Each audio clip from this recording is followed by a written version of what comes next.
I think that all of us have had dreams about doing things that we loved.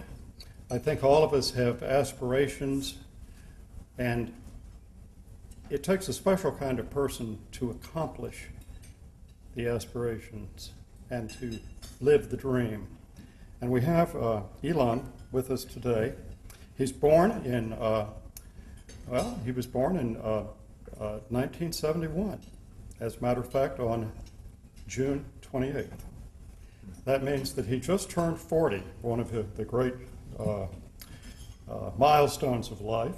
I mentioned to him that if he got this far without too much damage, he was probably okay for the next 25 or 30 years. He replied to me, I think I may take some damage.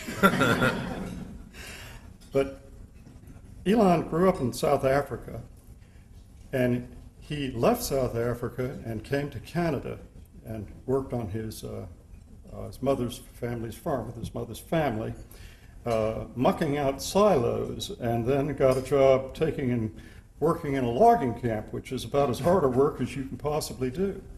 He decided that there had to be something better than that. He went to the University of Pennsylvania and got a degree at Wharton School, I believe, in business and in physics. Right. Now, I can tell you that there aren't very many people that have degrees in business and in physics. And he went out to Stanford and stayed there for 2 days. Now, most people who go to Stanford stay longer than that, Elon. But he quit to form a business with his brother. Now, he formed a business. And this, if you're going to take and try to strike out on your own, it's a good thing to do. And he formed it, and it was sold, and he made money.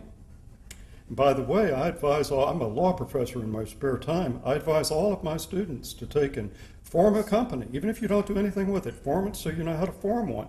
And go out, because you'll probably make more money that way than you will taking and just working for somebody else. And then he formed another company that turned into a company that moved money around on the internet, sold it to a company that sold everything under the sun called eBay, and then same year, 1999, I think, 98, 99? 2002. Okay. Started Space Exploration Technologies. Now, if you've just made a whole pile of money, most of the time, you don't take and go out and try to start your own space program. This is unusual.